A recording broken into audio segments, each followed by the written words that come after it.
Nueina vyras pas daktarą ausų. Labą dieną, sako, turiu bėdytę.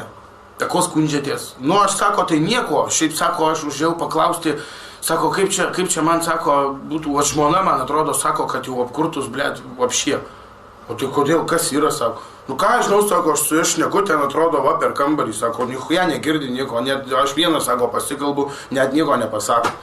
Nu tai kaip, sako, patikrai daktaras, nu tai pareik, sako, karočiui, atsistok per tokį didesnį atstumą, sako, ką nors sakyk, karočiui, jeigu nesakys nieko, sako, biški arčiau prieik, vėl klausk, vėl tylu, vėl biški, sako, arčiau prieik, nublemba, sako, ir pasižiūrės, sako, per kiek metrų karočiui atsišauks, ateisi pas mane pasakys, sako, pasakysiu, ant kiek hujova, nu tas vyras pareina, žinai, žmonos tai nenori įžeis, karočiui, batus nusiovė, blemba, žinai, karočiui, žmona virtuviai.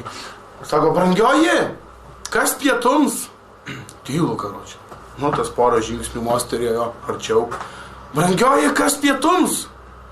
Vėl tylu. Ble, dar arčiau priėjo. Kas pietums? Tylu. Apšiai neina virtuvė. Sako, ar tu girdėjai, ar tu apšiai, kas tau kur čia? Sako, kas pietum, ką valgy darai? Aš tau, ble, debilė, 4 kartą sakau, kad kotlė, tai kas tau yra? Vaistinė 1 LT